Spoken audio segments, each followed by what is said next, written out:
Any negative thought that you have about money is poverty-oriented. So listen to what you say and listen to what you're thinking.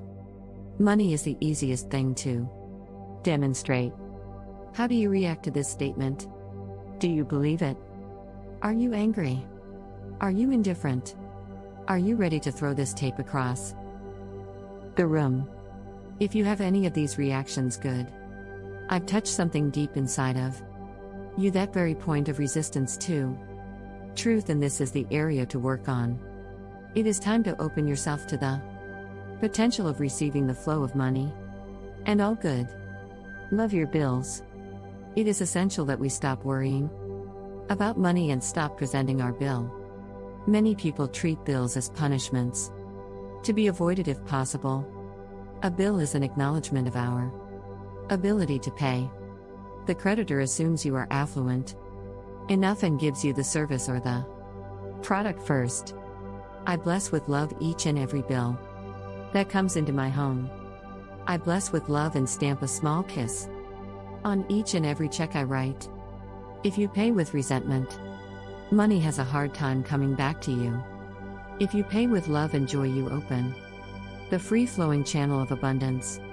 Treat your money as a friend, not as something you wad up and crush into your pocket. Your security is not your job or your bank account or your investments, nor your spouse or parents. Your security is your ability to connect with the cosmic power that creates all things. I like to think that the power within me that breathes my body is the same power that provides all that I need, and just as easily and simply. The universe is lavish and abundant, and it is our birthright to be supplied with everything we need, unless we choose to believe to the contrary. I bless my telephone with love each time I use it, and I affirm often that it brings me only prosperity and expressions of love. I do the same with my mailbox, and each day it is filled to overflowing with money and love letters of all kinds from friends and clients and far-off readers of my book.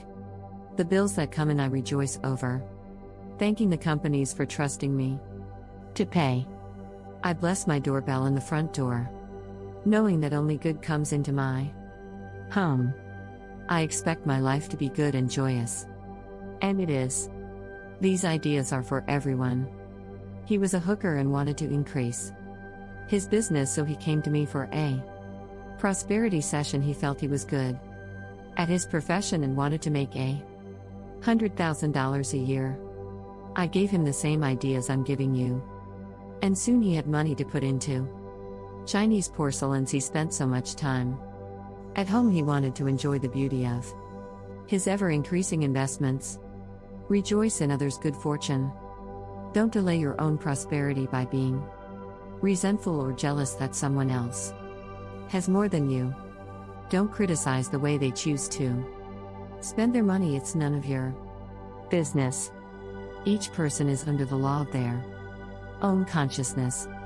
Just take care of your own thoughts. Bless another's good fortune and know that there is plenty for all. There is a law of demand and supply. Demand comes first. Money has a way of coming to where it's needed. The poorest family can almost always get together the money for a funeral. Visualization. The ocean of abundance.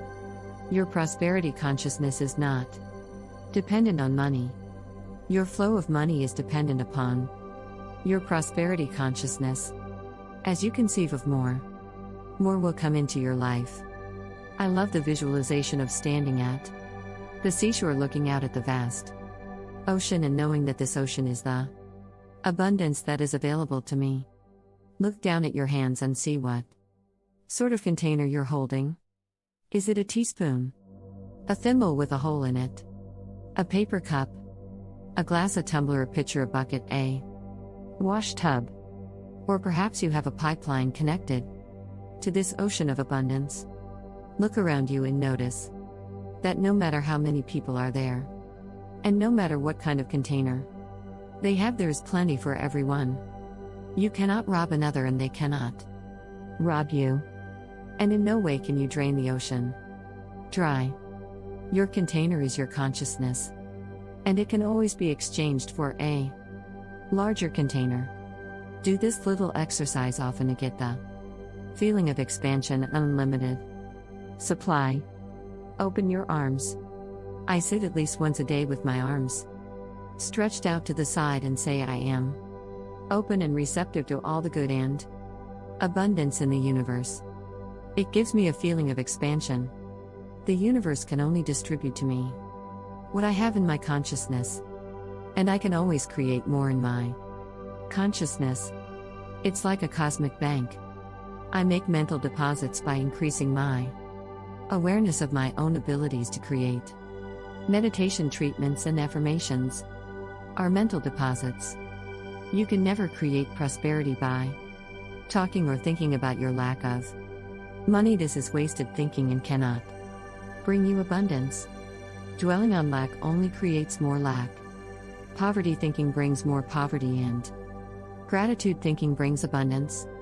There are a few affirmations and attitudes that are guaranteed to keep prosperity beyond reach. Resenting other people for the amount of money they may have just puts up a wall between you and your own flow. Open your consciousness to new ideas about money, and it will be yours. There is never enough money now. That is a terrible affirmation to use. Also, the one money goes out faster than it comes in. This is poverty thinking of the worst kind.